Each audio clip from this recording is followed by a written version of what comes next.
আসসালামু আলাইকুম রহমতুল্লাহ। প্রিয় বন্ধুরা, আজকে আমি আপনাদেরকে এমন একটি বই পাঠ করে শোনাবো। যদি আপনি যুবক কিংবা যুবতী হন, তাহলে এই বইটির নসিহা শুনে আপনার জীবন পরিবর্তন হয়ে যাবে। বইটির নাম যুবকদের প্রতি সালাফদের উপদেশ। বইটি লিখেছেন শায়েখ আব্দুর রাজ্জাক বিন মুহসিন আল বদর। বইটি সম্পর্কে কিছু কথা। যুব সমাজ হল সমাজের অক্সিজেনের মতো। তাদের কর্মতৎপরতায় যুগ এবং সমাজের গতি সচল থাকে। প্রবীণরা তো এই কাজ থেকে আগেই অবসর নিয়েছেন, হাল ধরিয়ে দিয়েছেন যুবকদের। কিন্তু যৌবন বলে কথা, শয়তান নানাভাবে তাদের পথচ্যুত করার আপ্রাণ চেষ্টা চালিয়ে যায়। কারণ সে জানে এদের পথচ্যুত করতে পারলে পুরো সমাজই তার কক্ষপথ থেকে পথচ্যুত হয়ে যাবে। এরা বিগড়ে গেলেই সমাজ বিগড়ে যাবে। এই জন্য যুবকদের দায়িত্ব তাদের কর্মবোধের ব্যাপারে খুলে খুলে বলা উচিত। তাদের চোখে আঙ্গুল দিয়ে দেখানো উচিত, এটা তোমাদের পথ আর ওটা তোমাদের পথ নয়। তবে দাওয়াতের ভাষা হওয়া চাই নরম কোমল, বলার ঢং হওয়া চাই আবেগময়। সেই কাজটুকুই চমৎকারভাবে করেছেন প্রখ্যাত শায়েখ আব্দুর রাজ্জাক ইবনে আব্দুল মুহসিন আল বদর হাফিজাহুল্লাহ। যুবকরা কোন কোন ক্ষেত্রে পথচ্যুত হওয়ার আশঙ্কা বেশি থাকে, কোন কোন ক্ষেত্রে বেশি ভুল করে থাকে, তিনি সেগুলো খুলে খুলে বলার চেষ্টা করেছেন। প্রত্যেক বিষয়ে সালাফদের উক্তি দিয়ে বোঝানোর চেষ্টা করেছেন, দিলের দরদ দিয়ে তাদেরকে বুঝিয়েছেন। বইটির প্রথম অধ্যায়, যুবকদের প্রতি সালাফদের উপদেশ। এই কথা অনস্বীকার্য, একজন মানুষের জীবনে সবচেয়ে গুরুত্বপূর্ণ ধাপ হল যৌবনকাল। কারণ যৌবনেই মানুষের শক্তি, সামর্থ্য পরিপূর্ণ থাকে। যে কোনো কাজ খুব সহজেই করতে পারে। চিন্তা শক্তি থাকে প্রখর, যেটা বৃদ্ধ বয়সে অনেকাংশেই কমে যায়। তখন অনেক কিছু চাইলেও করা যায় না, অনেক কিছু সহজে বুঝেও আসে না। ইসলাম যৌবনের এই সময়কে অনেক গুরুত্ব দিয়েছে। এর গুরুত্ব বোঝানোর জন্য শরীয়ত নানাভাবে মানুষকে উদ্বুদ্ধ করেছে। এমনকি রাসূলুল্লাহ সাল্লাল্লাহু আলাইহি ওয়াসাল্লাম যৌবনের গুরুত্ব বুঝিয়েছেন সুস্পষ্টভাবে। এই সময় যেন হেলায় খেলায় কেটে না যায়, সে ব্যাপারেও তিনি সতর্ক করেছেন।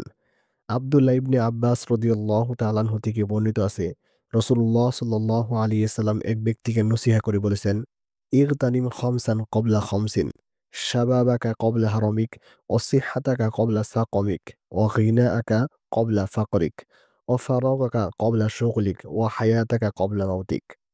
পাঁচটি জিনিস আসার আগে পাঁচটি জিনিসকে গনিমত, গুরুত্বপূর্ণ নিয়ামত মনে করো। ১ নাম্বার, বৃদ্ধ হওয়ার আগেই যৌবনকে। ২ নাম্বার, অসুস্থ হওয়ার আগেই সুস্থতাকে। ৩ নাম্বার, দারিদ্র্য আসার আগেই সচ্ছলতাকে। ৪ নাম্বার, ব্যস্ত হয়ে পড়ার আগে অবসর সময়কে। ৫ নাম্বার, মৃত্যু চলে আসার আগে জীবনকে। এই হাদিসের মধ্যে রাসূলুল্লাহ সাল্লাল্লাহু আলাইহি ওয়াসাল্লাম মৃত্যুর আগে জীবনকে কাজে লাগানোর যে কথা বলেছেন, এখানে জীবন দ্বারা যৌবনের উদ্দেশ্য। এরপরেও হাদিসের শুরুতে আলাদাভাবে যৌবনের কথা উল্লেখ করার উদ্দেশ্য হল যৌবনের গুরুত্ব বোঝানো। যেন তিনি মানুষকে বারবার এ কথাই বোঝানোর জন্য চেষ্টা করছেন, যৌবন যেন হেলায় খেলায় কেটে না যায়। যৌবন যার কেটেছে গুরুত্বের সাথে, তার ভবিষ্যৎ জীবন সফলই বলা যায়। আর এই সময়টুকু যার কেটেছে অবহেলায়, সে পরবর্তীকালে আফসোসের ভেলায় ভাসতেই থাকবে।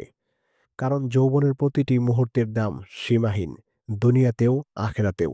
দুনিয়াতে যেমন এই সময়টুকু অবহেলায় কাটালে আফসোস করতে হবে, আখেরাতেও হতে হবে কঠিন হিসাবের মুখোমুখি।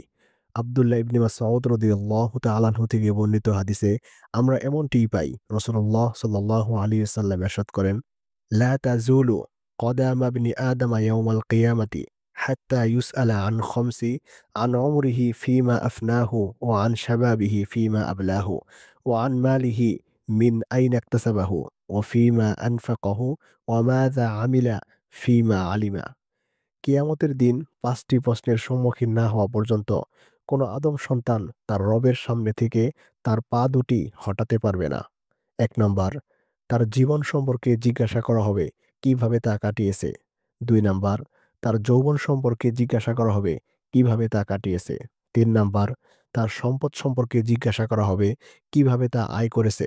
৪ নাম্বার, অর্জিত সম্পদ কোন পথে ব্যয় করেছে। ৫ নাম্বার, সে যতটুকু এলেম অর্জন করেছে সে অনুযায়ী কতটুকু আমল করেছে। এই হাদিসটি জামে তিরমিজি হাদিস নং ২৪১৬।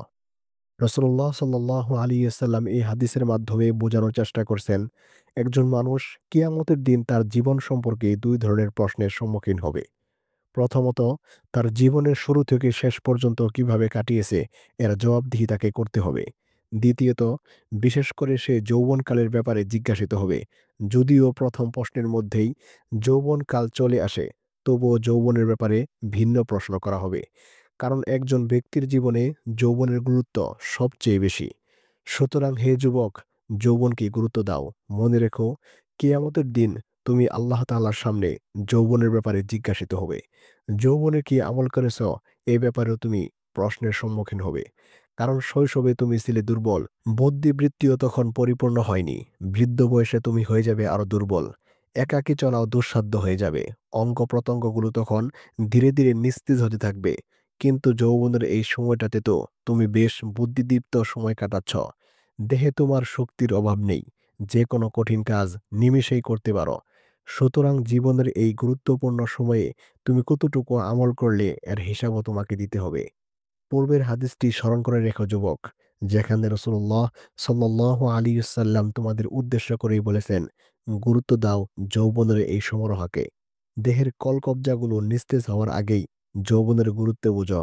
শুধুমাত্র যে যুবকদেরকে রসুল্লাহ সাল্লাল্লাহু আলাইহি ওয়াসাল্লাম বলে গিয়েছেন তা নয়, সাহাবা একরাম রাদিয়াল্লাহু তাআলা আনহুমকে ওসিয়ত করে গিয়েছেন যেন তারা যুবকদেরকে নিয়ে ভাবে, তাদেরকে কাছাকাছি রাখে, দ্বীনি দাওয়াত এবং তাবলীগের মধ্যে তাদেরকেও শরীক রাখে, তাদের পিঠে নয় বুকে যেন জড়িয়ে রাখে, নম্রতার সাথে তাদেরকে বোঝায়। কারণ যুবকদের উষ্ণ রক্ত একটু নম্রতায় খোঁজে। তাদেরকে গালি দিয়ে নয়, বরং ভালোবাসা দিয়ে বুঝাক, এটাই তারা আশা করে। সাহাবা একরাম রাদিয়াল্লাহু তাআলা আনহুম রাসূলুল্লাহ সাল্লাল্লাহু আলাইহি ওয়াসাল্লামের এই ওসিয়ত পালন করেছেন পুঙ্খানুপুঙ্খানুভাবে। আবু সাঈদ খুদরী রাদিয়াল্লাহু তাআলা আনহু কোনো যুবককে দেখলেই বলে উঠতেন, স্বাগতম, আসো হে ভাই। রাসূলুল্লাহ সাল্লাল্লাহু আলাইহি ওয়াসাল্লাম তো তোমাদের ব্যাপারেই আমাদের ওসিয়ত করে গিয়েছেন। তার ওসিয়ত ছিল, আমরা যেন তোমাদেরকে মজলিসে বসার প্রশস্ত সুযোগ করে দেই, তোমাদের যেন তার হাদিসগুলো ভালোভাবে বুঝিয়ে দেই।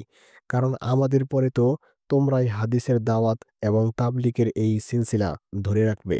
কোনো যুবক তার কাছে এলে তিনি বলতেন, ভাতিজা, তোমার মনে যা আসে সেটাই আমাকে প্রশ্ন করো। সুনিশ্চিত হওয়া আগ পর্যন্ত প্রশ্ন করতেই থাকো। এমন যেন না হয় তুমি কোনো ব্যাপারে সন্দিহান থেকেই আমার কাছ থেকে বিদায় নিলে। কারণ আমার কাছ থেকে তুমি দৃঢ়তার সাথে ইলম অর্জন করে বিদায় নিবে, আমি তো এটাই পছন্দ করি। আব্দুল্লাহ ইবনে মাসউদ রাদিয়াল্লাহু তাআলা আনহু কোনো যুবককে ইলম অন্বেষণে ব্যস্ত দেখলে বলে উঠতেন, স্বাগতম তোমায় ইলমের রাজ্যে, যা হিকমতের সুমিষ্ট ঝর্ণা এবং আধারের জন্য আলোর নেই। যারা ইলম শিখছে, হয়তো তাদের পরিধেয় বস্ত্র পরিষ্কার না, কিন্তু তাদের অন্তর স্বচ্ছ। যেসব গোত্র থেকে ইলম শিখতে এসেছে সেসব গোত্রকে অভিবাদন। এমন ঘটনা শুধু দুই একটা নয়, যুবকদের প্রতি সালাফদের এমন উপদেশ অজস্র রয়েছে। এই রিসালাতে অল্প কিছু উল্লেখ করা হয়েছে এবং প্রত্যেক ওসিয়তের সাথে টুকটাক কিছু আলোচনাও করা হয়েছে। প্রথম উপদেশ, গুরুত্ব দাও যৌবনের। আবুল আহওয়াস রহমাতুল্লাহি আলাই থেকে বর্ণিত, আমর ইবনে উবাইদুল্লাহ আবু ইসহাক সাবিঈ রহমাতুল্লাহি আলাই বলেন, হে যুবকেরা, যৌবনকালকে গুরুত্ব দাও। আমার জীবনে এমন রাত খুব কম অতিবাহিত হয়েছে যে রাতে আমি 1000 আয়াত তেলাওয়াত করিনি। আমি এক রাকাতে পূর্ণ সূরা বাকারা পড়ে থাকি। রজব, জিলকদ, জিলহজ এবং মুহররম পবিত্র এই 4 মাস জুড়ে আমি রোজা রাখি। এছাড়া প্রতি মাসে 3 দিন এবং প্রতি সপ্তাহে সোম এবং বৃহস্পতিবার রোজা রাখি। আমি এগুলো অহংকারবশত বলছি না, বরং আল্লাহ তাআলার নিয়ামতের শুকরিয়া স্বরূপ বলছি। আল্লাহ তাআলা বলেছেন, ওয়া আম্মা বিনিআমাতি রব্বিকা ফাহাদ্দিস, আর আপনি আপনার রবের অনুগ্রহের কথা জানিয়ে দিন। সূরা দোহা আয়াত নাম্বার 11। তার 1000 আয়াত তেলাওয়াতের দ্বারা উদ্দেশ্য পরিমাণ বোঝানো, অর্থাৎ তিনি প্রতি সপ্তাহে একবার কোরআন খতম করতেন। আর প্রতি সপ্তাহে একবার কোরআন খতম করা সালাফদের স্বাভাবিক অভ্যাস ছিল। হযরত আমর ইবনে মাইমুন রাহমাতুল্লাহি আলাইহি কোন লোকের সাথে সাক্ষাৎ হলে বলতেন, আল্লাহ তাআলা আজকে ফজর নামাজের কারণে আমাকে এই রিজিক দিয়েছেন, আমাকে এই কল্যাণ দেওয়া হয়েছে। আবু আব্দুল্লাহ আল হাকিম রহমতুল্লাহি আলাই মুস্তাদরাক গ্রন্থে উপরের দুটি উক্তি বর্ণনা করার পর বলেন, আল্লাহ তাআলা আমর ইবনে উবাইদুল্লাহ এবং আমর ইবনে মাইমুনের উপর রহম করুন। তারা দুজনেই যুবকদের ধরে ধরে এভাবে এবাদতের ব্যাপারে উৎসাহ দিতেন। এই দুই বর্ণনাতে একটি বিষয় লক্ষণীয়, অনুসরণীয় ব্যক্তি নিজেই তরবিয়ত করছেন, নিজেই নিজের এবাদতের উপমা দিয়ে উৎসাহ দিচ্ছেন। একজন যুবকের জন্য এটাই বেশি জরুরি, কারণ এতে সে দারুণভাবে আগ্রহী হবে। নিজের সামনে অনুসরণীয় ব্যক্তিদের এবাদতের উপমা পেয়ে আমল করা সহজ হবে। কিন্তু এক্ষেত্রে সেই অনুসরণীয় ব্যক্তির খেয়াল রাখা চাই, অন্যকে নিজের আমলের কথা বলাটা যেন ভালো নিয়তে হয়, যাতে লোক দেখানোর সিটি ফটো এতে না থাকে। তাহলে সব আমলই ধ্বংস হয়ে যাবে। দ্বিতীয় উপদেশ, কার থেকে এলেম নিচ্ছ এ ব্যাপারে সতর্ক হও। হাম্মাদ ইবনে যায়েদ রহমাতুল্লাহি আলাই বলেন, আমর ইবনে আস ইবনে সিরিন রহমাতুল্লাহি আলাই এর মৃত্যুশয্যায় উপস্থিত হলে তিনি আমাদের বলেন, হে যুবকেরা, তোমরা আল্লাহকে ভয় করো এবং কার থেকে হাদিস নিচ্ছ এ ব্যাপারে সতর্ক থাকো, কারণ এটা তোমাদের দ্বীনেরই অংশ। একজন যুবকের জন্য এটা অত্যন্ত গুরুত্বপূর্ণ একটি উপদেশ, কারণ যে যুবকেরা এখন এলেম অর্জন করছে, এলমের পথে, তাদের এই পথ চলাটা কোনো আহলুল এলিম অর্থাৎ আলিমের হাত ধরে হওয়া জরুরি, যিনি স্বীয় এলমের উপর এখনও দৃঢ়পদ রয়েছেন। এলমের পাশাপাশি আমলের ক্ষেত্রেও তিনি যেন হন ঈর্ষণীয় পর্যায়ের, আর সুন্নতে নববীতে তিনি যেন থাকেন অটল অবিচল। এছাড়া যে কারো কাছ থেকে এলেম অর্জন করা যুবকদের জন্য ভয়াবহ ব্যাপার। আব্দুল্লাহ ইবনে শাওজাব খোরাসানী রহমাতুল্লাহি আলাইহি বলেন, একজন যুবকের উপর আল্লাহ প্রদত্ত একটি নিয়ামত হলো সে এমন কারো সঙ্গী হবে যে সুন্নতে নববীর অনুসারী এবং তাকেও সুন্নতের উপর ওঠানোর চেষ্টা করে। আমর ইবনে কায়েস রহমাতুল্লাহি আলাইহি বলেন, যখন কোনো যুবককে দেখবে সে যৌবনের প্রারম্ভেই আহলুস সুন্নাত ওয়াল জামায়াতের অনুসরণ করে, তাহলে তার ব্যাপারে আশা রাখা যায়। আর যদি দেখো সে যৌবনের প্রারম্ভেই বিদআতি এবং পথভ্রষ্টদের সাথে উঠা বসা করে, তাহলে তার ব্যাপারে নিরাশ হওয়া ছাড়া আর কোনো উপায় নেই। কারণ একজন যুবক যৌবনের প্রারম্ভেই যাদের সাহচর্য পায়, তাদের আদর্শে সাধারণত চলে। আমর ইবনে কায়েস রহমাতুল্লাহি আলাইহি আরো বলেন, যৌবনের শুরুতেই যে আলেমদের সান্নিধ্যে থাকে সে পরিপূর্ণ মুসলিম হওয়ার সম্ভাবনাই বেশি, আর যে পথভ্রষ্টদের সাথে উঠা বসা করবে তার ধ্বংস হওয়ার আশঙ্কাই বেশি। তৃতীয় উপদেশ, যৌবন হলো কল্যাণে ভরপুর, সুতরাং যা পারো এখনই কুসর ভরে নাও। যৌবন হলো কল্যাণে ভরপুর। মালিক ইবনে দিনার রহমাতুল্লাহি আলাইহি বলেন, যাবতীয় কল্যাণ যৌবনেই রয়েছে। যৌবনের গুরুত্ব বোঝানোর জন্য মালিক ইবনে দিনার রহমাতুল্লাহি আলাইহি এই সতর্ক বার্তাটি দিয়েছেন। একজন যুবক যখন তার এই সময়টাকে কাজে লাগাবে, কল্যাণের পাহাড় অর্জন করতে পারবে। আর এই যৌবনে সে যা অর্জন করবে এটাই তার মৃত্যু পর্যন্ত কাজে দিবে, নিজেরও কাজে আসবে এবং উম্মতেরও উপকার হবে। পক্ষান্তরে যদি যৌবনের এই মহা গুরুত্বপূর্ণ সময়কে কেউ কাজে না লাগায়, তাহলে সে এর যাবতীয় বরকতকে হাতছাড়া করে ফেলল। কোনো যুবকের যখন যৌবনের শক্তি, প্রচুর সময় এবং অঢেল সম্পদ থাকে, তখন এটাই তার ধ্বংসের জন্য যথেষ্ট হয়। এই ব্যাপারে কবি আবুল ইতিহার সুন্দর একটি কবিতা বলেছেন, যৌবন, অবসর আর সচ্ছলতা কাউকে ধ্বংসের জন্য যথেষ্টতা। আর এই তিনটি বস্তুর সাথে যদি চতুর্থ আরেকটি বিষয় যুক্ত হয়, তা হলো প্রচুর ফেতনার মুখোমুখি হওয়া, এর সমস্ত উপকরণ সহজলভ্য হওয়া, তাহলে এটা একজন যুবকের জন্য আরো ভয়ঙ্কর বিষয়। এই ফেতনায় কোনো যুবক জড়িয়ে গেলে তার যৌবনের পুরো সময়টাই কেটে যাবে গুনাহে লিপ্ত হয়ে। যৌবনের সমস্ত কল্যাণ থেকে সে মাহরুম হয়ে থাকবে। এজন্যই মালিক ইবনে দিনার রহমাতুল্লাহি আলাইহি সতর্ক করে বলেছেন, সমস্ত কল্যাণ যৌবনে রয়েছে, এটা যেন কোনোভাবেই হাতছাড়া হয়ে না যায়। এই জন্য আল্লাহ তাআলার কাছে তাওফিক চাইতে হবে, তার কাছে সাহায্য চাইতে হবে। চতুর্থ উপদেশ, সময় থাকতে এলেম অর্জন করে নাও। যুবকদের উদ্দেশ্যে সালাফদের আরও একটি উপদেশ হলো, এলমের বরকত অর্জনে দেরি করো না। কারণ যৌবনে এলেম শিখার যে স্পৃহা থাকে সেটা পরে আর পাওয়া যায় না। জায়েদ ইবনে জারকা রহমাতুল্লাহি আলাইহি বলেন, আমরা একদল যুবক একবার সুফিয়ান সাউরি রহমাতুল্লাহি আলাইহি এর বাড়ির দরজায় গিয়ে দাঁড়ালাম তার সাথে সাক্ষাৎ করার জন্য। তিনি ঘর থেকে বের হয়ে বললেন, যুবক ভাইয়েরা আমার, যত দ্রুত সম্ভব এলমের বারাকা হাসিল করে নাও, অর্থাৎ দ্রুত এলেম অর্জন করো এবং পরস্পর এলমি মুজাকারা অর্থাৎ আলোচনা চালিয়ে যাও। এতে একে অপর থেকে ফায়দা হাসিল করতে পারবে। এলেম অর্জনে দেরি করো না।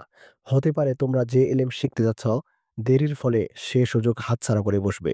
দ্রুত এলেম শিখতে বলার অর্থ হলো যৌবনের সময়টাকে কাজে লাগাও, একে গনিমত মনে করো, তাহলে এলেম দ্রুত অর্জন করতে পারবে। কারণ একজন যুবকের যেই পরিমাণ এলমের প্রতি আগ্রহ ও উদ্দীপনা থাকে, বৃদ্ধ বয়সে তা অনেকটাই থাকে না।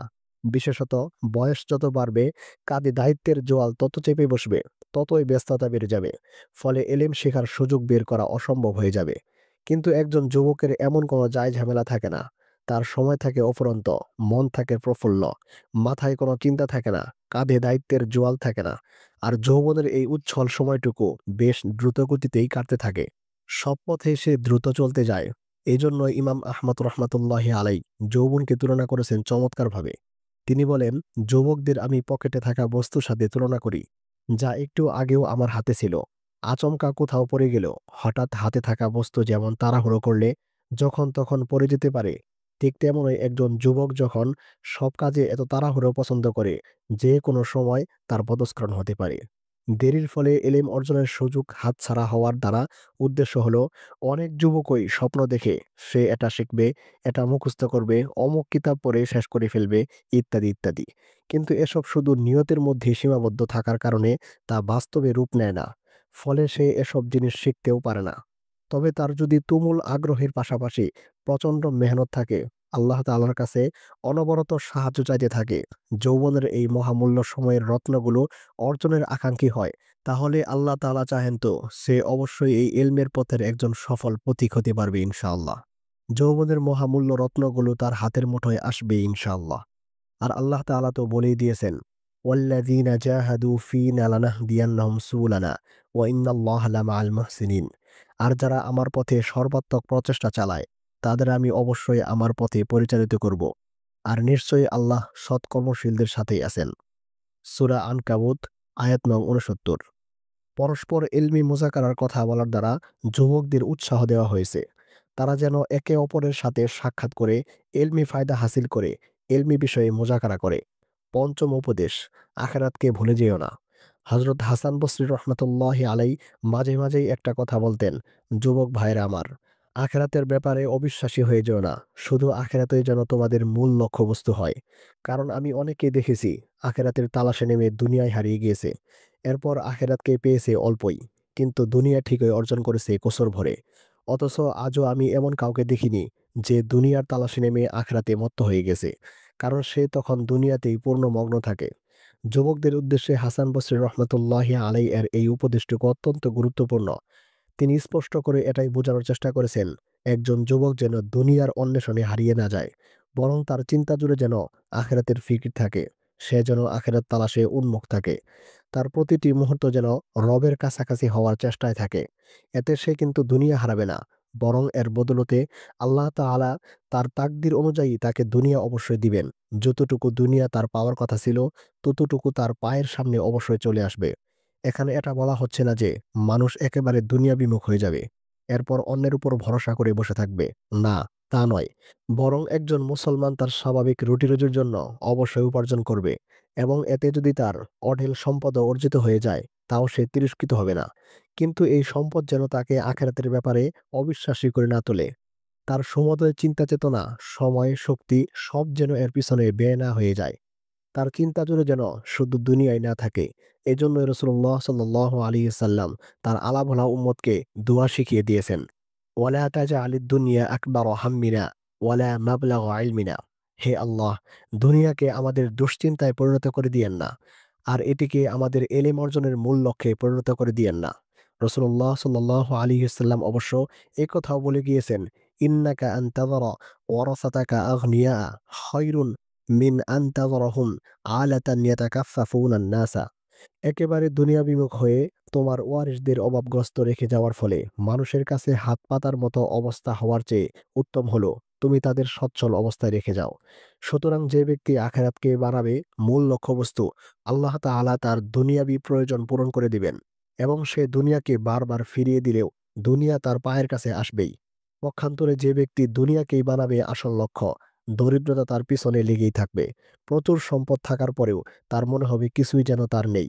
অথচ সে এত কিছুর পরেও তার তাকদীরের চেয়ে বিন্দুমাত্র বেশি সম্পদ অর্জন করতে পারবে না। ষষ্ঠ উপদেশ, মৃত্যুর প্রস্তুতি নাও। উকবা ইবনে আবি হাকিম রহমাতুল্লাহি আলাইহি বলেন, আমরা একবার আউন ইবনে আব্দুল্লাহ রহমাতুল্লাহি আলাইহি এর কাছে বসা ছিলাম। তখন তিনি আমাদের বললেন, হে যুবকেরা, আমি বহু যুবককে মৃত্যুর সোরা পান করতে দেখেছি। তারা কেউ চাওয়া সত্ত্বেও দুনিয়াতে থাকতে পারেনি। সুতরাং আমার এই দাড়ি দেখে কিসের আশায় তোমরা দীর্ঘ হায়াত পাওয়ার স্বপ্ন দেখছ? এই কথা বলে তিনি নিজের দাড়ি স্পর্শ করলেন। তিনি আমাদেরকে বোঝানোর জন্য চেষ্টা করলেন, যুবকেরা যেন বয়স্ক কোনো ব্যক্তিকে দেখে ধোঁকায় না পড়ে যে আমিও তো এত বয়স পাবো নিশ্চিত, তাহলে তখনই মৃত্যুর প্রস্তুতি নিব। এই ভেবে সে মৃত্যুকে ভুলে যায়, আখেরাতের প্রস্তুতির পথে ধীরে ধীরে অগ্রসর হয়। নেক আমলের ক্ষেত্রে ঢিলেমি শুরু করে দেয়, কারণ সে তো দীর্ঘ হায়াতের স্বপ্নে বিভোর। সুফিয়ান ইবনে ওয়াইনা রহমতুল্লাহি আলাই এই কবিতাটি বলে সবাইকে উদাহরণ দিয়েছেন, ইউ আম্মার ওয়াহিদুন ফায়াগুররু কওমান ওয়ায়ানসা মান ইয়ামুতু মিনাস সিগরি। একজনকে বার্ধক্য ছুঁতে দেখে পুরো জাতি ধোঁকা খেয়ে বসে আছে। তারা বেমালুম ভুলে গেছে ইতিমধ্যে কত শিশু কিশোর কবরবাসী হয়েছে। একবার হাসান বসরি রহমতুল্লাহ আলাই এক মজলিসে বললেন, যে মজলিসে যুবক বৃদ্ধ সকলে উপস্থিত ছিল, তিনি মুরব্বীদেরকে উদ্দেশ্য করে বলেন, ফসল পেকে গেলে চাষি কিসের অপেক্ষা করে? তারা উত্তরে বলেন, সেগুলো কেটে ফেলার। অর্থাৎ তিনি বুঝিয়েছেন আপনাদের মৃত্যুর সময় ঘনিয়ে এসেছে। এরপর তিনি বলেন, যুবকেরা জেনে রেখো, পাকার আগেও ফসলে রোগ দেখা দিতে পারে, অর্থাৎ বৃদ্ধ হওয়ার আগেই মৃত্যু আসতে পারে। একজন মুসলমান দুনিয়াতে বাঁচবে ইবনে উমর রাদিয়াল্লাহু তাআলা আনহু এর এই কথার মতো। তুমি সন্ধ্যায় উপনীত হলে আর ভোরের অপেক্ষা করো না, এবং ভোরে উপনীত হলে সন্ধ্যার অপেক্ষায় থেকো না। ইমাম ইবনুল জাওজি রহমতুল্লাহি আলী বলেন, যে ব্যক্তি জানে না মৃত্যু হঠাৎ কখন এসে পড়ে, সে যেন মৃত্যুর জন্য প্রস্তুত থাকে। ভরা যৌবন এবং সুস্থতা যেন তাকে মৃত্যুর ব্যাপারে ধোকায় না রাখে। কারণ খোঁজ নিয়ে দেখুন, বৃদ্ধ বয়সে খুব কম লোকই মৃত্যুবরণ করে, বরং যৌবনেই মৃত্যুর কোলে ঢলে পড়ার ইতিহাস বেশি। এই জন্যই যুবকদের তুলনায় বৃদ্ধের সংখ্যা অনেক কম। বিশ্বাস না হলে আপনার সমাজে চোখ বুলিয়ে দেখুন, প্রবীণ লোকদের সংখ্যা সমাজে খুবই কম। বেশিরভাগই যৌবন কিংবা এরও আগে চলে যায় দুনিয়া থেকে। সত্তম উপদেশ, আবারও বলছি, যৌবনকে কাজে লাগাও। কাবুস ইবনে আবি জাবিয়ান রহমতুল্লাহি আলাইহি বলেন, একবার আমরা কিছু যুবক আবু জাবিয়ান রহমতুল্লাহি আলাই এর পিছনে ফজর নামাজ পড়তেছিলাম। মুয়াজ্জিন ছাড়া বাকি সবাই ছিলাম তাগড়া জোয়ান। সালাম ফিরিয়ে আবু জাবিয়ান রহমতুল্লাহি আলাইহি আমাদের দিকে ফিরে একে একে সবার পরিচয় জানলেন। এরপর উৎসাহ আর উদ্দীপনা ভরা কণ্ঠে বললেন, যুবকেরা জানো তো, সব নবী কিন্তু যৌবনে নবুয়ত পেয়েছেন, আর একজন যুবক যেই পরিমাণ এলেম অর্জন করতে পারে তা অন্য কেউ পারে না। আবু জাবিয়ান রহমতুল্লাহি আলাইহি যুবকদের বেশ উচ্ছ্বাসের সাথে প্রথমে পরিচয় জানলেন। এরপর অল্প কথায় তাদের বুঝালেন, আল্লাহ তাআলা সমস্ত নবীকে নবুয়তের মতো গুরুদায়িত্ব দিয়েছেন যৌবনে। কারণ যৌবনকাল একজন মানুষের শ্রেষ্ঠ সময়। এই সময়ে তার শক্তির সামর্থ্য, এলেম শেখার আগ্রহ উদ্দীপনা অন্যান্য সময় থেকে অনেক বেশি থাকে। যৌবনকালে যেই পরিমাণ সময় সুযোগ পাওয়া যায়, বার্ধক্যে উপনীত হয়ে গেলে তা মেলা বড় দায়। এই জন্য যৌবনের এই সামান্য কিন্তু মহামূল্য সময়টাকে গুরুত্ব দেওয়া উচিত। এই সময়কে কাজে লাগানো উচিত। একে আল্লাহ প্রদত্ত বিরাট নিয়ামত ভাবা উচিত।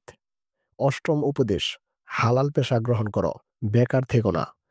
আব্দুল ওয়াহাব আস-সাকাফি রহমাতুল্লাহি আলাইহি বলেন, একবার আইয়ুব সাখতিয়ানি রহমাতুল্লাহি আলাইহি আমাদের বললেন, হে যুবকের দল, এখন থেকেই কামাই রুজি শুরু করে দাও। এমন যেন না হয় এখন বেকার থাকার ফলে বৃদ্ধ বয়সে মানুষের দ্বারে দ্বারে সাহায্যের হাত পাতা লাগে। অর্থাৎ যুবকদের জন্য এলেম শেখার পাশাপাশি টুকটাক কোনো পেশাও গ্রহণ করা উচিত, যাতে নিজের প্রয়োজনগুলো পূরণ করা সহজ হয়। এরপর পরিবার পরিজনের সাহায্য করা যায়, যুবক বয়সে যেন অন্যের কাঁধে বোঝা হয়ে না থাকতে হয়। এখন থেকে হালালভাবে কামাই রুজি শুরু করলে বৃদ্ধ বয়সে মানুষের দ্বারে দ্বারে হাত পাতা লাগবে না। সবচেয়ে বরকতময় এবং পবিত্র রিজিক হলো আপন হাতের হালাল কামাই। নবম উপদেশ, অন্যের এবাদতের অন্তরায় হইও না। জাফর রহমতুল্লাহি আলিহি বলেন, একদিন আমরা কয়েকজন যুবক মসজিদে বসেছিলাম। তখন সাবেদ বুনানি রহমতুল্লাহি আলিহি এসে বললেন, তোমরা যুবকরাই আমার এবং আমার রবের মাঝে সেজদায় কথোপকথন থেকে বাধা দিয়ে থাকো। সাবেদ বুনানির নিকট সবচেয়ে প্রিয় কাজ ছিল নামাজ পড়া। এই কথার দ্বারা তিনি বুঝিয়েছেন, কিছু কিছু যুবক দল বেঁধে মসজিদে গিয়ে গল্প গুজবে লিপ্ত হয়ে যায়, উচ্চ আওয়াজে হাসি তামাশা এবং আড্ডায় মত্ত হয়ে যায়। এতে অন্যান্য মুসল্লিদের এবাদতের সমস্যা সৃষ্টি হয়, নামাজে খুশু ধরে রাখা অসম্ভব হয়ে যায়। ওই যুবকেরা নিজেরাও এবাদত করে না, আর অন্যদেরও ধীরে সুস্থে এবাদত করতে দেয় না। এই জন্য মসজিদের আদবের ব্যাপারে যুবকদের সতর্ক করা উচিত। মানুষের এবাদতে বাধা দেওয়ার গুনাহের কথা তাদের বোঝানো উচিত। বিশেষ করে এই যুগে আরেক ফিতনা দেখা দিয়েছে, নামাজের সময় মোবাইলের রিংটোন বেজে ওঠা। মসজিদে আসার আগেই রিংটোন বন্ধ করে রাখা অত্যাবশ্যক। তা না হলে নামাজ পড়া অবস্থায় ফোন বেজে উঠলে অনেক মানুষের নামাজের খুশু নষ্ট হয়ে যায়। আরও বিব্রতকর অবস্থা হলো অনেক যুবকের ফোনে বাজনাযুক্ত রিংটোন বা সরাসরি কোনো গান সেট করা থাকে। নামাজ পড়া অবস্থায় মসজিদে এসব বেজে উঠলে সবার নামাজেই সমস্যা হয়। এজন্য যুবকদের সাবধান থাকা উচিত, তার জন্য যেন কারো এবাদতে বাধা সৃষ্টি না হয়। দশম উপদেশ, সালামের প্রচলন করো। মুহাম্মদ ইবনে সোকা রহমতুল্লাহি আলাইহি বলেন, একবার মাইমুন ইবনে মিহরান রহমতুল্লাহি আলাইহি এর সাথে আমার সাক্ষাৎ হলে আমি তাকে বললাম, স্বাগতম, আল্লাহ তাআলা আপনাকে ভালো রাখুন, কি খবর? উত্তরে তিনি বললেন, এটা তো এখনকার যুবকদের অভিবাদনের ধরন, তুমি বরং আগে সালাম দিবে। হাদিসের মধ্যেও সালামের ব্যাপারে অনেক গুরুত্ব দেওয়া হয়েছে। রাসূলুল্লাহ সাল্লাল্লাহু আলাইহি ওয়াসাল্লাম ইরশাদ করেন, মান বাদা বিল কালামি ক্বাবলা সালামি ফালা তুজিবুহু। যে ব্যক্তি সালাম দেওয়ার পূর্বেই কথা বলা শুরু করবে, তোমরা তার কথার জবাব দিবে না। বর্তমানে যুবকেরা তাদের বন্ধু-বান্ধব এবং সমবয়সীদের সালাম দিতে ইতস্ততা বোধ করে এবং নিজেদের মনমতো পদ্ধতিতে অভিবাদন জানায়। যেমন কেউ বলে, কিরে কি অবস্থা? এরপর তারা সালাম দেয়। আবার কখনো একেবারেই সালাম দেয় না। তাই যুবকদের প্রতি সালাফদের উপদেশ হলো, পরস্পর সালামের ব্যাপক প্রচলন ঘটাতে হবে। বন্ধু-বান্ধবদের সাথে সাক্ষাতে প্রথমে সালাম দিতে হবে। এরপর অন্যান্য কথাবার্তা বলতে হবে। ১১তম উপদেশ, যৌবনের আগ্রহ উদ্দীপনা এবং শক্তিকে আল্লাহর এবাদতে ব্যয় করো। আবু সালিহ রহমতুল্লাহি আলী বলেন, একবার আমরা কিছু যুবক মাইমুন ইবনে মিহরান রহমতুল্লাহি আলাইহি এর কাছে বসা ছিলাম। তখন তিনি আমাদের বলেন, যুবক ভাইরা আমার, যৌবনের আগ্রহ উদ্দীপনা আর শক্তিগুলোকে আল্লাহর আনুগত্যে ব্যয় করো, তার এবাদতে কাজে লাগাও। আর হে আমার বয়স্ক বন্ধুজন, আর কতদিন এভাবে আল্লাহর আনুগত্য থেকে দূরে থাকবেন? আর কতদিন আল্লাহর অবাধ্যতায় নিজেদের শক্তি সামর্থ্য সব ব্যয় করবেন? অনেক যুবক তার যৌবনের সব শক্তি সামর্থ্য ব্যয় করে ফেলে অহেতুক কাজে। মৌজ-মাস্তিতে কেটে যায় তার যৌবনের বেশিরভাগ সময়। তারা ভাবে, এখন যদি এসব না করি আর করব কবে? এরপর তারা বার্ধক্যের অপেক্ষা করে। তারা মনে করে বার্ধক্যে উপনীত হলে প্রচুর এবাদত করতে পারবো। এভাবে তারা তাদের যৌবনকে আল্লাহর অবাধ্যতায় নষ্ট করে ফেলে। আর বয়স্কদের উদ্দেশ্য করে মাইমুন ইবনে মিহরান রহমাতুল্লাহি আলাইহি বলেন, হে বয়োবৃদ্ধজন, আর কতকাল এভাবে যৌবনকে অবাধ্যতায় কাটিয়ে দিবেন? এখন তো হুঁশ ফিরুক আপনার। ১২তম উপদেশ, এখন নামাজ না পড়লে আর কবে পড়বে? ফিরিয়াবি রহমাতুল্লাহি আলাইহি বলেন, একবার সুফিয়ান সাউরি রহমাতুল্লাহি আলাই নামাজ শেষ করে যুবকদের দিকে ফিরে বললেন, এখন যদি তুমি নামাজ না পড়ো তাহলে আর কবে পড়বে? যৌবনকালে অনেকেই ভাবে, এখন আনন্দ ফুর্তি করে নেই, বৃদ্ধ বয়সে ইবাদত করব, তখন না হয় নামাজ পড়ব। কিন্তু বৃদ্ধ বয়সে যখন নামাজ পড়তে চায়, তখন দেখা যায় দুর্বলতার কারণে কোমরই বাঁকা করতে পারছে না। সেজদা করবে কোথা থেকে? ২ পা আগানোই তখন দুষ্কর হয়ে যাবে। মসজিদে আসবে কিভাবে? এইজন্যই সুফিয়ান সাউরি রহমাতুল্লাহি আলাইহি যুবকদেরকে বলেছেন, এবাদত করার এখনই তো সুযোগ। যা করার এখনই করে নাও। সময়কে এখনই কাজে লাগাও। না হয় পরে আফসোসের অন্ত থাকবে না। খুব ইচ্ছে হবে রাতে উঠে তাহাজ্জুদ পড়তে, কিন্তু শরীর তখন সায় দিবে না। খুব ইচ্ছে হবে দিনভর এবাদত করতে, বার্ধক্য তখন আড়াল হয়ে দাঁড়াবে। মসজিদে গিয়ে সেজদা দিতে চাইলেও দুর্বল শরীর তখন বিছানা থেকে উঠতেই দিবে না। সুতরাং এখন এবাদত না করলে আর কবে করবে? ১৩তম উপদেশ, জান্নাতের দিকে দৌড়াও, আর আন্তনয়না হুরগণ তোমাদের অপেক্ষায় আছেন। রবিআ ইবনে কুলসুম রাদিয়াল্লাহু তাআলা আনহু বলেন, একবার আমরা কিছু যুবক ইমাম হাসান বসরি রহমাতুল্লাহি আলাইহি এর কাছে বসা ছিলাম। তিনি আমাদের বললেন, হে যুবকদের দল, জান্নাতের আন্তনয়না হুরদের দিকে কি মন টানে না তোমাদের? তাদেরকে কি পেতে চাও না? ইমাম হাসান বসরি রহমাতুল্লাহি আলাইহি এই ছোট্ট কথার মাধ্যমে যুবকদের মনে জান্নাতের আগ্রহ বাড়িয়ে দিয়েছেন। তাদেরকে বোঝানোর জন্য চেষ্টা করছেন, দুনিয়ায় সাজসজ্জা আর কি বা দেখলে, জান্নাতের ছোট্ট নিয়ামতের কাছেও এগুলো কিছুই না। দুনিয়ার সেরা সুন্দরীদের প্রেমে মত্ত হইয়াছ, তাকে পাওয়ার জন্য অস্থির হইয়াছ, অথচ জান্নাতের হুরদের তুলনায় এরা একেবারেই নগণ্য। সুতরাং দৌড়াও জান্নাতের দিকে, তোমাদের জন্যই অপেক্ষা করছে জান্নাতের আন্তনয়না হুরগণ। তাদেরকে কি পেতে মন চায় না তোমাদের? দুনিয়ার তুচ্ছ ভালোবাসার বদলে জান্নাতের হুরদের স্থায়ী ভালোবাসা পেতে চাও না? তাহলে তোমাদের সব চেষ্টা প্রচেষ্টা এর জন্যই ব্যয় করো। আল্লাহ তাআলা তো বলেই দিয়েছেন, ওয়ামান আরাদাল আখিরাতা ওয়াসআ লাহা সা'ইহা ওয়া হুয়া মুমিনুন ফাউলাইকা কানা সা'য়ুহুম মাশকুরা। আর যারা মুমিন হয়ে আখিরাত কামনা করে এবং তার জন্য যথাযথ চেষ্টা করে, তাদের প্রচেষ্টা পুরস্কারযোগ্য। সূরা ইসরা আয়াত নং ১৯। 14তম উপদেশ, শীঘ্রই নামাজ পড়া শুরু করব, শীঘ্রই তওবা করব, এই রোগে আক্রান্ত হইও না। ইমাম হাসান বসরি রহমাতুল্লাহি আলাইহি একদিন যুবকদের বললেন, যুবক ভাইয়েরা আমার, আমলের ক্ষেত্রে দেরি করো না, তওবা করতে বিলম্ব করো না। এমন যেন না হয় আমলের ক্ষেত্রে দেরি করা তোমার অভ্যাসে পরিণত হয়ে গিয়েছে। শীঘ্রই নামাজ পড়া শুরু করব, শীঘ্রই ভালো হয়ে যাব, এই ধরনের কথা যুবকদের জন্য অত্যন্ত ক্ষতিকর। শয়তান এভাবে ধোঁকা দিয়ে যুবকদের এবাদত থেকে দূরে সরিয়ে রাখে। কত যুবক নামাজ পড়ে না, নামাজের কথা বললেই বলে কাল থেকে পড়ব, কাল পর্যন্ত সে হায়াত পাবে এমন নিশ্চয়তা সে কোথায় পেল। বরং এভাবে সে দেরি করতেই থাকে। কাল করব বললেও এই কাল আর আসে না তার জীবনে। বারবার তওবার সুযোগ পেয়েও সে কাল করব এই কথার ধোঁকায় পড়ে তওবার সুযোগ হারিয়ে ফেলে। প্রতিদিন ৫ বার নামাজের সময় হলেও সে বলে কাল থেকে পড়ব, কিন্তু এই কাল তার কালই থেকে যায়। নামাজও আর পড়া হয় না, গুনাহ থেকে তওবা করাও হয় না। এভাবে কেউ হয়তো তওবা ছাড়াই চলে যায় দুনিয়া থেকে, আর কেউ তওবার সুযোগ পায় জীবনের অন্তিম মুহূর্তে, যখন জীবনে আর কোনো আশা ভরসাই তার বাকি থাকে না। ১৫তম উপদেশ, জীবন থেকে যা পেতে চাও যৌবনে নিয়ে নাও।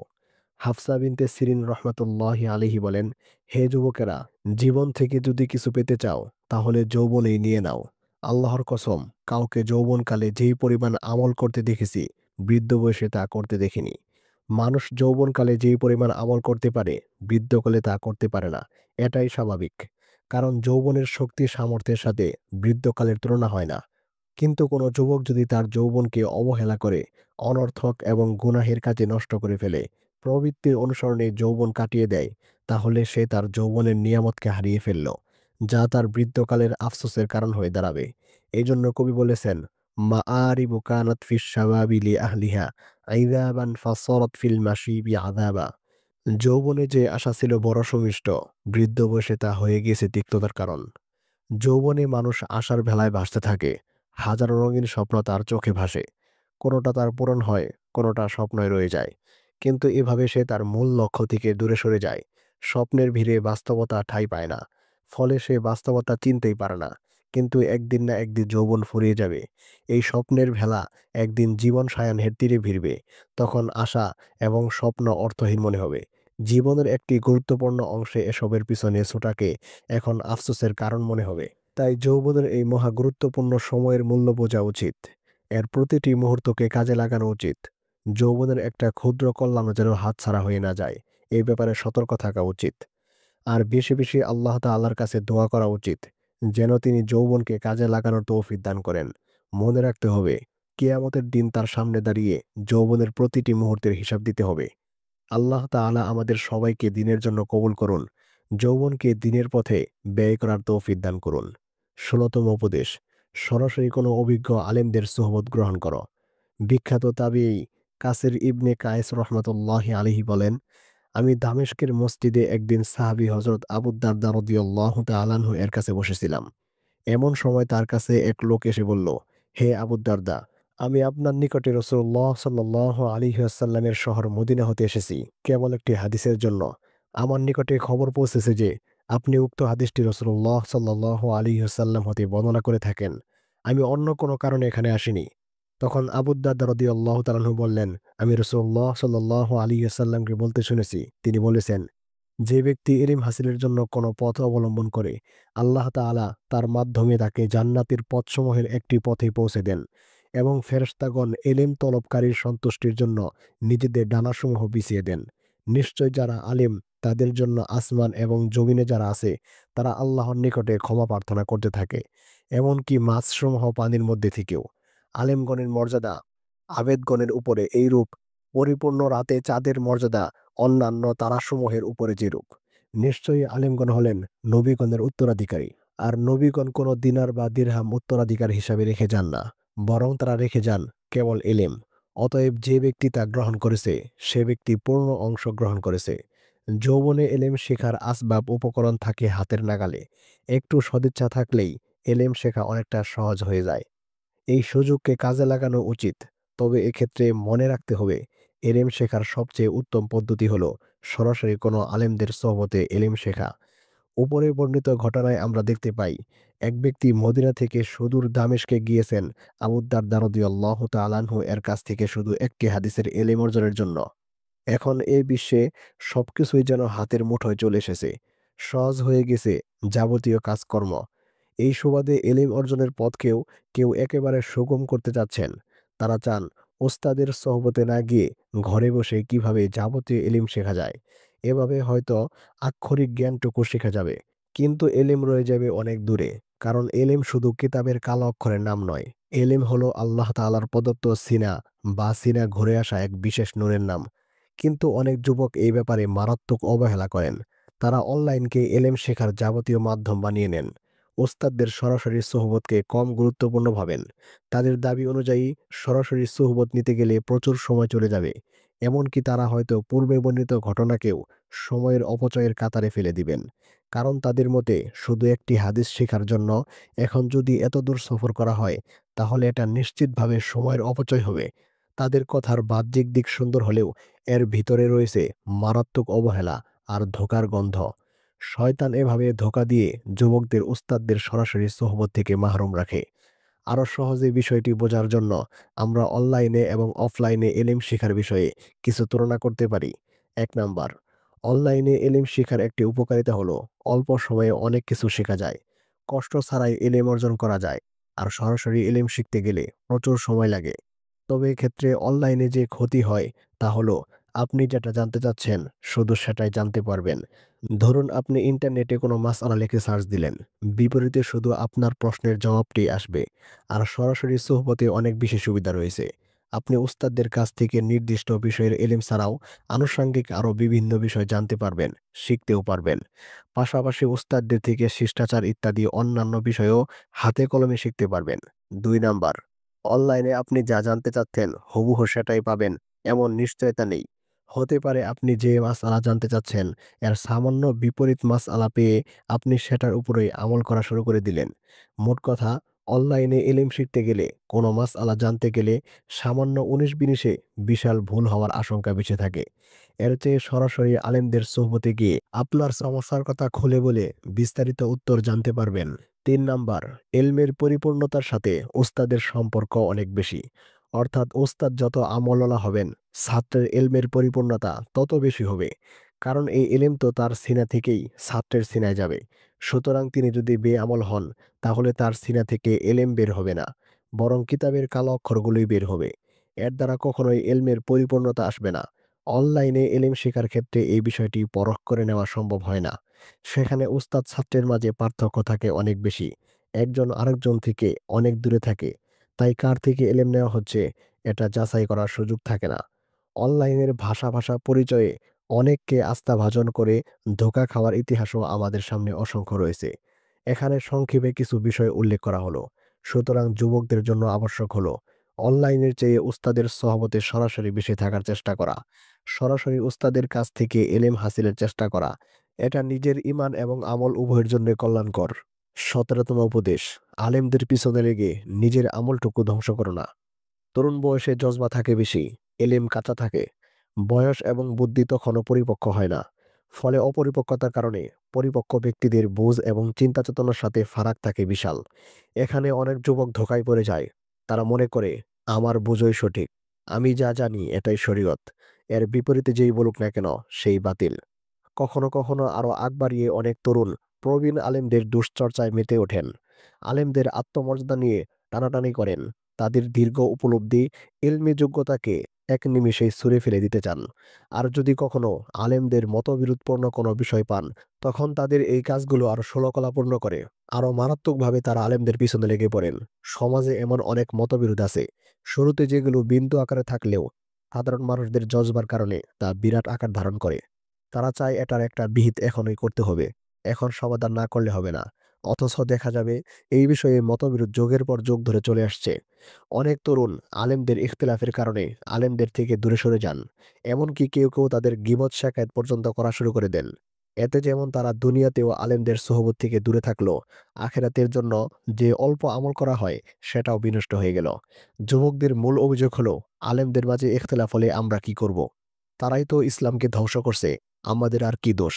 এই প্রসঙ্গে মাওলানা মোহাম্মদ আব্দুল মালেক হাফিজাহুল্লাহ, যিনি বর্তমান বাংলাদেশের জাতীয় মসজিদ বাইতুল মোকাররমের বর্তমান খতিব, তিনি বলেন, আলেমদের মাঝে মতভেদ হলে সাধারণ মানুষ কি করবে? এই প্রশ্ন এখন মানুষের মুখে মুখে। আমল থেকে গা বাঁচানোর জন্য এবং ভুল থেকে ফিরে আসার সংকল্প না থাকলে অতি নিরীহভাবে এই অজুহাত দাঁড় করানো হয় যে আমাদের কি করার আছে, আলেমদের মাঝে এত মতভেদ, আমরা কোন দিকে যাব, কার কথা ধরব, কার কথা ছাড়ব। আমার আবেদন এই যে আমরা যেন এই অজুহাত দ্বারা প্রতারিত না হই। এটি একটি নফসানি বাহানা এবং শয়তানের ওয়াসওয়াসা মাত্র। নিচের কথাগুলো চিন্তা করলে এটা যে শয়তানের একটি ধোঁকা মাত্র তা পরিষ্কার বুঝে আসবে। ১ নাম্বার, জরুরিয়াতে দিন অর্থাৎ দিনের ওই সকল বুনিয়াদি আকিদা এবং আহকাম ও বিধান এবং শিক্ষা যা দিনের অংশ হওয়া স্বতঃসিদ্ধ ও সর্বজনবিদিত, যেগুলো মুসলিম উম্মাহর মাঝে সকল যুগে যুগে সকল অঞ্চলে ব্যাপকভাবে অনুসৃত, যেমন আল্লাহর উপর ঈমান, তাওহীদের বিশ্বাস, আখিরাতের উপর ঈমান, কোরআনের উপর ঈমান, রাসূলুল্লাহ সাল্লাল্লাহু আলাইহি ওয়াসাল্লাম এবং তার হাদিস ও সুন্নাহর উপর ঈমান, হযরত মুহাম্মদ মুস্তাফা সাল্লাল্লাহু আলাইহি ওয়াসাল্লামের আখিরি নবী ও রাসূল হওয়ার উপর ঈমান, ৫ ওয়াক্ত ফরজ নামাজ, জুমার নামাজ, যাকাত, রোজা, হজ ও পর্দা ফরজ হওয়া, শিরিক, কুফর, নেফাক, কাফের মুশরিকদের প্রতীক ও নিদর্শন বর্জনীয় হওয়া, সুদ, ঘুষ, মদ, শূকর, ধোঁকাবাজি, প্রতারণা, মিথ্যাচার ইত্যাদি হারাম হওয়া এবং এই ধরনের অসংখ্য আকিদা ও বিধান যা জরুরিয়াতে দিনের মধ্যে শামিল, তাতে আলেমদের মাঝে তো দূরের কথা, সাধারণ মুসলমানদের মাঝেও কোনো মতভেদ নেই। যারা দিনের এই সকল স্বতঃসিদ্ধ বিষয়কেও বিশ্বাস ও কর্মে অনুসরণ করে না, তারাও বলে, বরং অন্যদের চেয়ে বেশিই বলে যে আলেমদের মাঝে এত মতভেদ, তো আমরা কি করব? ২ নাম্বার, অসংখ্য আমল, আহকাম ও মাসাইল এমন আছে যেগুলোতে আলেমদের মাঝে কোনো মতভেদ নেই। এগুলোকে ইজমাই আহকাম বা সর্বসম্মত বিধান হিসেবে গণ্য করা হয়। কিছু মানুষ এসব বিষয়ে নতুন মত ও পথ আবিষ্কার করে এরপর আলেমদের অভিযুক্ত করে যে তারা এখানে দ্বিমত করেছেন। ৩ নাম্বার, আল্লাহ তাআলা যাকে বিচার বিবেচনার সামান্য শক্তি দিয়েছেন, তিনি যদি আল্লাহ তাআলাকে হাজির নাজির জেনে সত্য অন্বেষণের নিয়তে জরুরিয়তে দিন তথা স্বতঃসিদ্ধ বিষয়াদি এবং মুজমা আলাইহি অর্থাৎ সর্বসম্মত বিষয়সমূহ সামনে নিয়ে চিন্তা করেন, তাহলে খুব সহজেই বুঝতে পারবেন যে বাতিলের পক্ষ অবলম্বনকারীরা আলেম তথা জ্ঞানী নন, বরং হাদিসের ভাষায় তাদেরকে ইলমুল লিসানিল লিসান তথা বাকপটু বলা হয়। এই শ্রেণীর লোকদের প্রভাব থেকে মুক্ত থাকলে আহলে হক আলেমদের, যারা আহলে সুন্নাত ওয়াল জামায়াতের নীতি আদর্শের উপর আছেন, তাদেরকে চিনতে দেরি হবে না। এরপর তাদের সাহচর্য অবলম্বন করলে তিনি তো নিন্দিত মতবাদ থেকে বেঁচেই গেলেন। আর বৈধ মতভেদপূর্ণ বিষয়াদিতে তিনি যদি তার দৃষ্টিতে বিশ্বস্ত এবং নির্ভরযোগ্য আলেমদের নির্দেশনা অনুসরণ করেন, তাহলে কোনো অসুবিধা নেই। ইনশাআল্লাহ আখিরাতে তিনি দায়মুক্ত থাকবেন। ৪ নাম্বার, কোরআন হাদিসের বাণী এবং ভাষ্য থেকে প্রাপ্ত কিছু চিহ্ন এবং আলামত আছে যেগুলোর সাহায্যে ইমানদারির সাথে চিন্তা ভাবনা করে কেউ কোনো আলেমকে নির্বাচন করতে পারেন, যার সাহচর্য তিনি গ্রহণ করবেন এবং যার সাথে দ্বীনি বিষয়ে পরামর্শ করবেন। সময় করে আলেমদের মজলিসে যান, তাদের কাছে বসুন এবং লক্ষ্য করুন যেসব আমল সর্বসম্মত, যে বিষয়গুলো সর্বসম্মতভাবে সুন্নত এমন বিষয়ের অনুসরণ, আর যে বিষয়গুলো সর্বসম্মতভাবে নাজায়েজ এবং বিদআত তা বর্জনের বিষয়ে কে বেশি ইহতেমাম করেন, কার সাহচর্যের দ্বারা আখিরাতের ফিকির পয়দা হয়, ইবাদতের আগ্রহ বাড়ে, আল্লাহ তাআলার নাফরমানি সম্পর্কে অন্তরে ভয় ও ঘৃণা সৃষ্টি হয় এবং কার সঙ্গীদের অধিকাংশের অবস্থা এসব ক্ষেত্রে ভালো, কে পূর্ণ সতর্কতার সাথে গীবত থেকে বেঁচে থাকেন এবং প্রতিপক্ষের সাথেও ভালো ব্যবহারের আদেশ দেন, কার কথা থেকে বোঝা যায় কোরআন হাদিসের এলেম তার বেশি, কার কথায় নূর এবং নোরানিয়ত বেশি, তেমনি যে আলেমগণ সর্বসম্মতভাবে হকের উপর প্রতিষ্ঠিত, তারা কাকে সমর্থন করেন। এই ধরনের নিদর্শনগুলোর আলোকে বিচার বিবেচনা করার পর কেউ যদি সালাতুল হাজত পড়েন, আল্লাহ তাআলার দরবারে দোয়া করেন, ইস্তেখারা করেন, এরপর নেক নিয়তের সাথে কোনো আলেমকে নির্বাচন করেন, তাহলে ইনশাআল্লাহ তিনি দায়মুক্ত হবেন। তবে এক্ষেত্রে জরুরি মনে করা যাবে না যে সবাইকে ওই আলেমের কাছেই মাসআলা জিজ্ঞাসা করা উচিত এবং তারই কাছে পরামর্শ নেওয়া উচিত। তদ্রূপ মতভেদপূর্ণ বিষয়াদিতে ওইসব লোকদের সাথে তর্ক বিতর্কে লিপ্ত হওয়া যাবে না, যারা অন্য আলেমদের ফতোয়া এবং পরামর্শ অনুযায়ী আমল করেন। অন্য কেউ যদি আল্লাহর রেজামন্দির জন্য চিন্তা ভাবনা করে অন্য কোনো আলেমকে তার দ্বীনী রাহনুমা বানান, তাহলে আপনার আপত্তি না থাকা উচিত। না তার সাথে আপনার তর্ক বিতর্ক করা সমীচীন, আর না আপনার সাথে তার।